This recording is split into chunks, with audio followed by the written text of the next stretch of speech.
فالمرسلات عرفا فالعاصفات عصفا والناشرات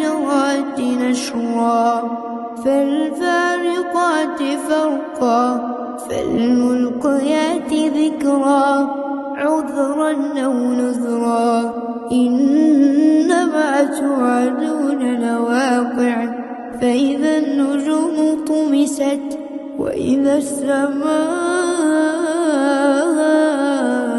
فرجت وإذا الجبال نسفت وإذا الرسل أقتت لأي يوم أجلت ليوم الفصل وما أدراك ما يوم الفصل ويل يومئذ للمكذبين ألم نهلك الأولين ثم نتبعهم الآخرين كذلك نفعل بالمجرمين ويل يومئذ للمكذبين ألم نخلقكم من ماء مهين فجعلناه في قرار مكين إلى قدر معلوم فقدرنا فنعم القادرون ويل يومئذ للمكذبين ألم نجعل الأرض كفاتا أحياء وأمواتا وجعلنا فيها رواسي شامخات وأسقيناكم ماء فراتا ويل يومئذ للمكذبين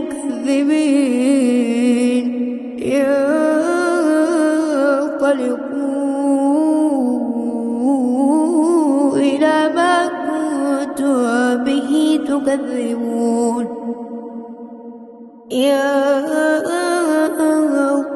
انطلقوا إلى ظل ذي ثلاث شعب لا ظليل ولا يغني من اللهب إنها ترمي بشرر كالقصر كأنه جمالة صفر ويل يومئذ للمكذبين هذا يوم لا ينطقون ولا يؤذن لهم فيعتذرون ويل يومئذ للمكذبين هذا يوم الفصل جمعناكم والأولين فإن كان لكم كيد فكيدون ويل يومئذ للمكذبين إن المتقين في ظلال وعيون وفواكه مما يشتهون كلوا واشربوا هنيئا بما كنتم تعملون إنا كذلك نجزي المحسنين ويل يومئذ للمكذبين كلوا وتمتعوا قليلا إنكم مجرمون